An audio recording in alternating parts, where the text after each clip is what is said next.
മോക്ഷാന്ദ്രാനന്ദാവബോധമനുപമിതം കാലദേശാവധിഭ്യാം നിർമുക്തം നിത്യമുക്തം നിഗമചടതകത്രേണ നിർഭാഷ്യമാനം അസ്പഷ്ടം ദൃഷ്ടമാത്രേ വിനുടൊരു പുരുഷാർത്ഥാത്മകം ബ്രഹ്മതത്വം തത്താവത് ബാധിതാക്ഷാത് ഗുരുഭവനപുരേഹന്ത ഭാഗ്യം ജനമാനാം. നമസ്കാരം. സനാതന ധർമ്മസംരംഭങ്ങൾ പങ്കുവയ്ക്കാനായുള്ള ചാനലായ നാദശ്രീയിലേക്ക് എല്ലാവർക്കും സ്വാഗതം. പ്രിയനെ, ചാനൽ സബ്സ്ക്രൈബ് ചെയ്യാനും ലൈക്ക് ചെയ്യാനും ഓർമ്മപ്പെടുത്തിക്കൊള്ളുന്നു. ശ്രീമദ് നാരായണീയത്തിൽ 6-ാമത്തെ ശ്ലോകം വരെയാണ്. ആ കാലിൽ മുതല പിടിച്ച സമയത്ത് ആന വളരെ വേദനിച്ച് കരഞ്ഞ് കുടഞ്ഞ് അതിനെ കാലിൽ നിന്ന് വേറെ ആക്കാൻ ശ്രമിച്ചു.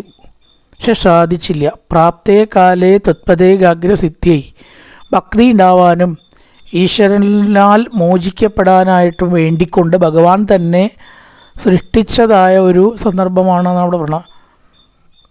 ശാന്തിർത്തങ്കി ശാന്തിദോസി സ്വകാനാം. ഭക്തന്മാരെ ചിലപ്പോൾ ഭഗവാൻ വളരെ ക്ലേശങ്ങൾ കൊടുക്കും. അത് അവനോടുള്ള വാത്സല്യം ഇല്ലാഞ്ഞിട്ടല്ല, മറിച്ച് അവനോടുള്ള വാത്സല്യം കൊണ്ടാണ് എന്നാണ്. ദുഃഖങ്ങൾ കൊടുത്ത് അവൻ്റെ മനസ്സിനെ പരിഭാഗപ്പെടുത്താനാണ് കഷ്ടങ്ങളും ദുഃഖങ്ങളും കൊടുക്കുക. ഏതായാലും അനവധി കാലം ഇങ്ങനെ ഉണ്ടായി. ആർത്തി വ്യക്ത പ്രാക്തനജ്ഞാനഭക്തി 7-ാമത്തെ ശ്ലോകം. ശുണ്ടോക്ഷിപ്തേ പുണ്ടരീകേ സമർച്ചൻ പൂർവാഭ്യസ്തം നിർവിശേഷ ആത്മനിഷ്ഠം ശ്രോത്രശ്രേഷ്ഠം സൗന്യകാദീ പരാത്മൻ. പൂർവ്വജന്മത്തിലുണ്ടായതായ ഓർമ്മ ഉണ്ട്. കാരണം ഈശ്വരോപാസന ചെയ്തുകൊണ്ടിരിക്കുമ്പോഴാണല്ലോ ആനയത്. അപ്പോൾ ഉപാസനയൊക്കെ അറിയാം. ഇതിന് ഒന്നും ഈശ്വരനെക്കുറിച്ച് അറിവില്ലാത്ത ആളല്ല. അതുകൊണ്ട് ആ പൂർവ്വജന്മത്തിലുള്ള ഓർമ്മ കാരണം പരമാത്മാവായിട്ടുള്ള ഗുരുവായൂരപ്പ എന്ന് വിളിച്ചുകൊണ്ട് പറയണ പരമാത്മൻ. ആർത്തി വ്യക്ത പ്രാക്തന ജ്ഞാനഭക്തി.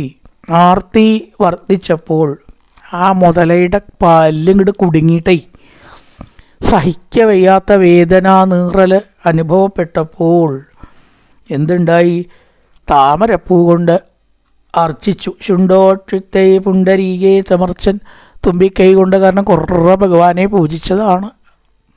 ഇന്ദ്രപ്പനാവണ സമയത്ത് തൻ്റെ കൈ കൊണ്ടേ അതുകൊണ്ട് ഓർമ്മ വന്നു. ആ പൂക്കളുണ്ട് കണ്ടപ്പോൾ വേഗം ഓരോരോ സ്തോത്രവും ചൊല്ലിയിട്ടാണ്.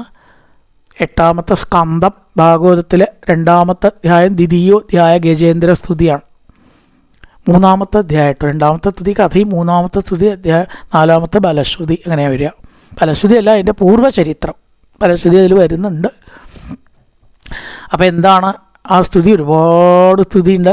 നമാമി മേ ജ്ഞാതയ ആതുരം ഗജ കുതപ്പുന പഭവന്തി മോചിതം. എൻ്റെ ജ്ഞാതികളോ ബന്ധുക്കളോ ഇഷ്ടരോ ആരും ഈ സമയത്ത് എനിക്കിപ്പോൾ ആശ്രയത്തിനില്ല. അഹം തയം സംയാമി പരമ്പരായണം. ആത്തത്രാണപരായണ സർവേശ്വരനായിട്ടുള്ള ഭഗവാൻ മാത്രമാണ് ഈ സന്ദർഭത്തിൽ ഇപ്പോൾ എനിക്ക് ആശ്രയം. ഏവം വ്യവസ്ഥിതോ ബുദ്ധ്യാ സമാധായ മനോഹൃതി ചജാപരമം ജാപ്യം പ്രാജ്ഞന്മൻ അനുശിക്ഷിതം. പഴയ ജന്മത്തിൽ പഠിച്ചതായിട്ടുള്ള ഓർമ്മ വെച്ചിട്ട് ഓം നമോ ഭഗവതേ തസ്മൈ യദയേ തച്ചിദാത്മകം പുരുഷായാതിബീജായ പരേശായാഭിധീമഹി. മായാബന്ധമില്ലാത്തവനും പരമപുരുഷനും ആയിരിക്കുന്നതായിട്ട് സർവേശ്വര അവിടത്തേക്ക് നമസ്കാരം. അങ്ങനെ ഒരുപാട് സ്തോത്രങ്ങളുണ്ട്.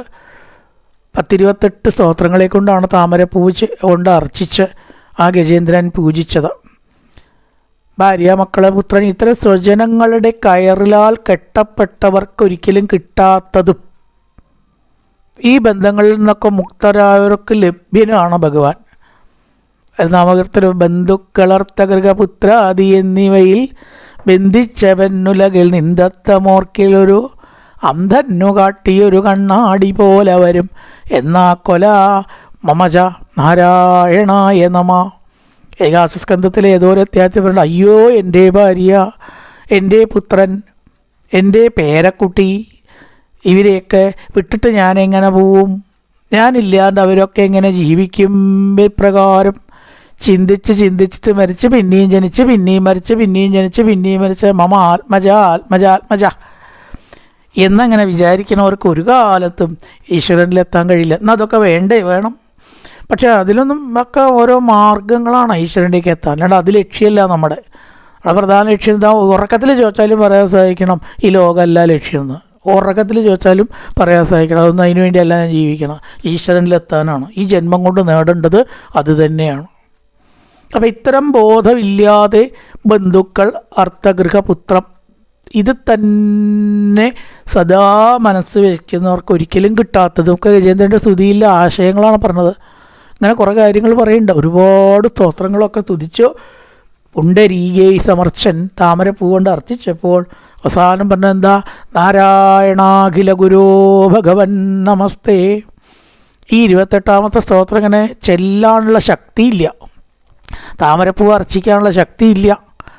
അത് ആ തുമ്പിക്കൈ നിങ്ങളെ വീണ് പോവുകയാണോ എന്ന സമയത്താണ് ഭഗവാൻ വന്നിട്ടത് സ്വീകരിച്ചത്. പൂർവബദ്ധം നിർവിശേഷ ആത്മനിഷ്ഠം സ്തോത്രശ്രേഷ്ഠം സൗന്യഗാദീത് പരാത്മൻ നാരായണ അഖില ഗുരോട് വിളിച്ച് ആ താമരപ്പൂ ഭഗവാൻ്റെ സമർപ്പിക്കാനുള്ള ശക്തിയില്ല. ഭഗവാൻ അതങ്ങോട്ട് സ്വീകരിച്ചു. അങ്ങനെ ആ ഭഗവാൻ ഗജേന്ദ്രനെ രക്ഷിക്കുകയാണ്. ശ്രുത്വാ സ്തോത്രം നിർഗുണർത്ഥം സമർത്ഥം ബ്രഹ്മേശാദ്യർനാഗമിത്യപ്രയാതേ സർവാത്മാപ്തം ഭൂരികാരുണ്യവേഗാ താഠ്യാരൂഢ പ്രേക്ഷിതോ ഭൂപുരത്താൻ. നിർഗുണമായിട്ടുള്ള സ്തോത്രം കുറേ ഉണ്ടത്രേ. അതിൽ നിർഗുണമായിട്ടുള്ള രീതിയിൽ ആണ് അർത്ഥം വരിക. അങ്ങനെ കേട്ടപ്പോൾ ബ്രഹ്മാവും വിഷ്ണുവും ഇതര ദേവന്മാരും ഇത് എന്നെക്കുറിച്ചല്ല, നമ്മളെക്കുറിച്ചല്ലല്ലോ, പിന്നെ ഇപ്പം നമ്മളെങ്ങനെ പോവും എന്ന് ചിന്തിച്ചു എന്നാണ്. നിർഗുണർത്ഥം സ്തോത്രം ശ്രുത്വ, നിർഗുണത്തിൽ ഊന്നിയ സ്തോത്രം കേട്ടിട്ട് ബ്രഹ്മേശാദ്യർ ബ്രഹ്മാവിഷ്ണു മഹേശ്വരന്മാർ നമ്മളെ അല്ല തുതിക്കുന്നത് എന്ന് കരുതി പോയില്ല.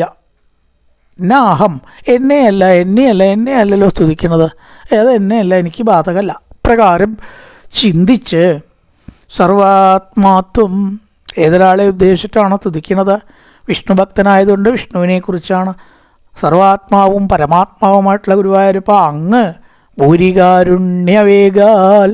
ഭക്തന്മാർ വിഷമിക്കുന്നത് കണ്ടാൽ പിന്നെ ഭഗവാൻ അവിടെ ഇരിക്കുക, പുറത്തില്ല, ധ്രുവൻ്റെ മുമ്പിൽ എത്തിയില്ലേ. അതേപോലെ ഗരുഡൻ്റെ പുറത്ത് കയറിയ താർക്ഷ്യാരൂഢ പ്രേക്ഷിതോ ഭൂപുരത്താർ. താർക്ഷ്യൻ ഗരുഡൻ്റെ പുറത്ത് കയറി വളരെ വേഗം ആ ഗന്ധത്തിൻ്റെ അടുത്തേക്ക് തടാകത്തിലെത്തി. ശംഖചക്രഗദാത്മാദികളൊക്കെ ധരിച്ച് നീലമേഘശ്യാമള സ്വരൂപത്തോടു കൂടി അവിടെ കാണപ്പെട്ടു എന്ന് പറയണം. അത്രീന്ദ്രം ഹസ്തീന്ദ്രം തം ഹസ്തപത്മേന ധൃത്വാ ചക്രേണത്വം നക്രവർയം വ്യദാരി ഗന്ധർവേസ്മിൻ മുക്തശാപേ സകർത്തി ത്വത്സ്വരൂപ്യം പ്രാപ്യ ദേദീപ്യതേ സ്മാ. ശ്രേഷ്ഠനായിട്ടുള്ള ആനയെ താമരപ്പൂ പോലെയുള്ള കൈകളെ കൊണ്ട് ഹസ്തപത്മേന ധൃത്വ പിടിച്ചിട്ട് ചക്രേണത്വം നക്രവർയം വ്യദാരി തൻ്റെ സുദർശന ചക്രം കൊണ്ട് മുതലയെ ഹനിച്ചു. വ്യദാരി പിളർന്നു, നക്രത്തെ പിളർന്നു, മുതലേ പിളർന്നു, വധിച്ചു. ഗജേന്ദ്രൻ മുക്തനായി. ഗന്ധർവേസ്മിൻ ആ ഹൂഹു എന്ന് പറഞ്ഞിട്ടുള്ള ഗന്ധർവനാണ് ഇവിടെ മുതലയായി തീർന്നതെന്ന് പറഞ്ഞല്ലോ. ആ ഗന്ധർവന് തൻ്റെ ശാപമുക്തി കിട്ടുകയും ചെയ്തു. പക്ഷേ മുക്തിക്ക് സമയമായിട്ടില്ല, ഒക്കെ സമയമുണ്ട്, അതുകൊണ്ട് മുക്തി കൊടുത്തില്ല ഭഗവാൻ ഗന്ധർവന്. ഹൂഹു എന്ന ഗന്ധർവൻ്റെ യഥാർത്ഥ മുതലയുടെ രൂപം പോയിട്ട് യഥാർത്ഥ രൂപം ഹൂഹു എന്ന് പറഞ്ഞിട്ടുള്ള ഗന്ധർവനാണ്, അത് മാത്രം കൊടുത്തു. ഗന്ധർവേസ്മിൻ മുക്ത ശാപേ, ശാപത്തിന് രക്ഷപ്പെടുത്തി ഗന്ധർവൻ്റെ രൂപത്തെ നൽകി, മുക്തി കൊടുത്തില്ല. ഹസ്തി സ്വരൂപ്യം, ഹസ്തി ആനയാവട്ടെ അങ്ങയുടെ മുക്തിയെ പ്രാപിച്ചു. 2 വിഷ്ണുവിൻ്റെ സ്വരൂപം അവിടെ കാണപ്പെട്ടു. ഗരുഡൻ്റെ പുറത്ത് കയറി 2 പേരും വൈകുണ്ഠത്തിലേക്ക് പോവുകയും ചെയ്തു. ഏതത് വൃത്വം താഞ്ചമാഞ്ച പ്രഗേയോ ഗായേത്സോയം ഭൂയസേ ശ്രേയസേ സ്യാത് ഇത്യുക്തൈനം തേന സാർദ്ധംഗതത്വം ദിഷ്ടം വിഷ്ണോ പാഹി വാതാലയേശ. ഈ വൃത്തം ഭഗവാനെയും ആ ത്രികൂടപർവ്വതത്തെയും പരിസരവും ആനയും ഗജേന്ദ്രനെയും ഒക്കെ സ്മരിച്ച് ഏതൊരാൾ പ്രഭാതത്തിൽ സ്മരിക്കുന്നുവോ എന്ന് പ്രത്യേകം ഉണ്ട് അത്ര. എന്താ വെച്ചാൽ ഈ ഗജേന്ദ്ര മോക്ഷത്തിന് രാവിലെയാണെന്നാണ്.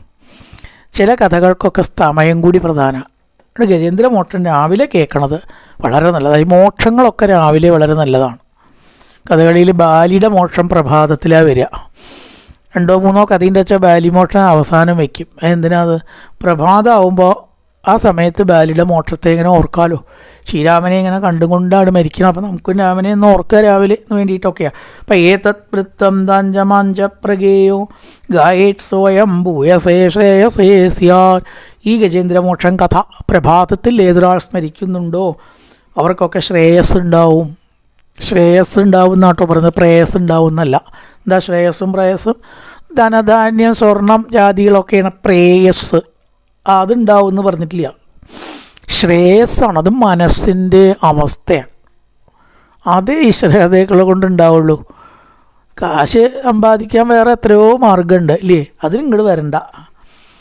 അതും വേണ്ടവർക്ക് ഉണ്ടാവും എന്ന് പറഞ്ഞിട്ടുണ്ടെങ്കിലും അതല്ല ഇതിൻ്റെ യഥാർത്ഥ ലക്ഷ്യം. ശ്രേയസേ, ശ്രേയസ് എന്ന് പറഞ്ഞാൽ മനസ്സിൻ്റെ ഉയർച്ചയാണ്.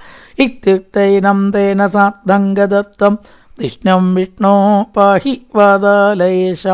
പ്രകാരം പറഞ്ഞ ആ ഗജേന്ദ്രനോട് കൂടി വൈകുണ്ഠത്തിലേക്ക് പോയതായിട്ടുള്ള വാതാലയേശ എന്നെയും രക്ഷിക്കണമേ.